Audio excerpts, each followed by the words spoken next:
नमस्कार। साहित्य तक के बुक कैफ़े के एक दिन एक किताब में मैं जयप्रकाश पांडे आपका स्वागत करता हूं। और आज मैं वरिष्ठ रचनाकार साहित्यकार नवीन पंत की पुस्तक विजयनगर के साथ उपस्थित हूं। विजयनगर पर यह अपनी तरह की एक अनूठी पुस्तक है। अनूठी इसलिए क्योंकि यह पुस्तक विजयनगर साम्राज्य के गठन से उसकी स्थापना से लेकर उसके भौगोलिक, आध्यात्मिक, धार्मिक, ऐतिहासिक, व्यावसायिक, आर्थिक सभी पक्षों को देखती है, निरखती है।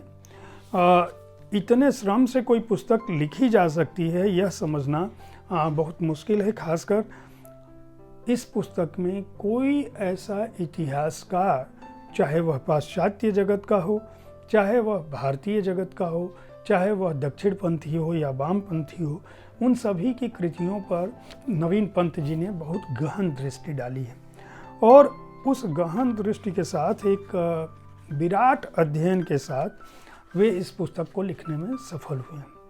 यह पुस्तक न केवल स्थापत्य के बारे में बात करती है बल्कि इतिहास के बारे में बात करती है। उस इतिहास के बारे में जो तुर्क आक्रांताओं के भी पहले जाता है और यह बताता है कि 14वीं शताब्दी में जब तुर्क सभी जगह विजयी हो रहे थे तब किस तरह से कर्नाटक के सरदार संगम और उनके 5 पुत्रों ने, उनमें से भी 2 पुत्र हरिहर और बुक्क ने विजयनगर साम्राज्य की स्थापना की। और उस साम्राज्य की स्थापना में संत माधवाचार्य ने किस तरह से सहायता की थी इसका भी उल्लेख है।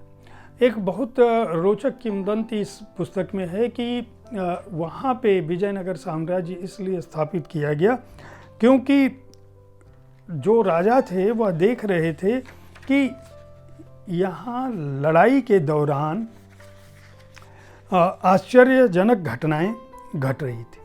और आश्चर्यजनक घटनाओं का अर्थ यह था कि कमज़ोर से कमज़ोर जीव, मजबूत से मजबूत जीव को वहाँ की भौगोलिक ताकत के चलते खदेड़ सकता था। जंगली क्षेत्र था, तुर्क साम्राज्यवादी अपना विस्तार कर रहे थे। उस दौरान तुंगभद्रा नदी के किनारे किस तरह से विशाल चट्टानों के साथ साथ इस नगर की स्थापना हुई उसका उल्लेख 14वीं शताब्दी में किस तरह से हुआ। 1336 में इसका निर्माण 1343 में पूरा हुआ था। नगर के भीतरी क्षेत्र की क्या स्थिति थी, नगर के बाहरी क्षेत्र की क्या स्थिति थी, किस तरह से इटली के यात्री निकोलो कोंटी ने इस नगर के बारे में लिखा था, बहमनी राज्य से इसका क्या ताल्लुक था, दक्षिण सिंध पर अरबों का अधिकार कैसे हुआ, महमूद गजनी की लूट और मोहम्मद गोरी की दिल्ली विजय के बाद इस नगर की स्थापना कैसे हुई, तुर्क सुल्तानों ने दक्षिण में किस तरह से घुसपैठ की, विजयनगर के शासक संगम और सालू कौन थे, यूरोपीय शक्तियों का प्रवेश किस तरह से इस इलाके में हुआ, तुलु और अराविदु वंश और कृष्णदेव राय कौन थे, राम राजा का उदय और शासन क्या था, तालीकोट की लड़ाई क्या थी, हम्पी का पुनरुद्धार कैसे हुआ, विजयनगर का प्रशासन और सामान्य जीवन कैसा था, यहाँ के प्रमुख दर्शनीय स्थल कौन से हैं, डोमिंगो पेस का जो वर्णन है वह किस तरह से इस विजयनगर की महानता को, इसके सौष्ठव को, इसके सौंदर्य को परिभाषित करता है। फरनाउज का नुनीस का जो वर्णन है उसकी भी बात इस पुस्तक में की गई है।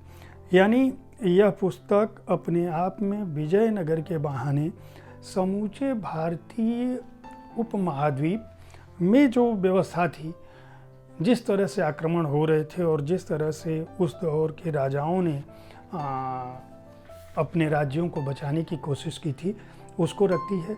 ऐतिहासिक तथ्यों के साथ रखती है, कोरी कल्पना नहीं है, बाकायदा संदर्भ के साथ हर पन्ने पर नवीन पंत जी ने यह बताया है कि उन्होंने इस पुस्तक के लिए जो सामग्री ली थी उसका उल्लेख कहाँ पर हुआ था, किस लेखक ने किया था, पहली बार किसने किया था। नवीन पंत जी वरिष्ठ पत्रकार रहे हैं। 1985 में आकाशवाणी के समाचार संपादक पद से सेवानिवृत्त हुए। सांस्कृतिक संगम की भूमि उत्तराखंड, दिल्ली ओ दिल्ली और दारा सुको उनकी चर्चित पुस्तकें हैं। कई पुस्तकों का अनुवाद कर चुके हैं, जिनमें विश्वविख्यात लेखक और चेक राष्ट्रपति वास्लाव हावेल की रचनाओं को भारतीय पाठक जगत से परिचित कराना उनके महत्वपूर्ण कामों में से एक है।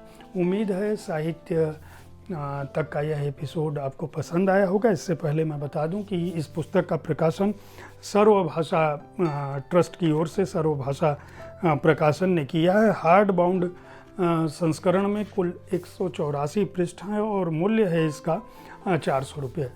साहित्य तक के इस कार्यक्रम के बारे में अपनी राय से हमें ज़रूर अवगत कराएं। आपकी राय हमें इस कार्यक्रम को बेहतर बनाने में मदद करती है। कल ठीक इसी समय ऐसी ही किसी एक पुस्तक की चर्चा के साथ मैं फिर मिलूंगा। देखते रहें साहित्य तक। धन्यवाद।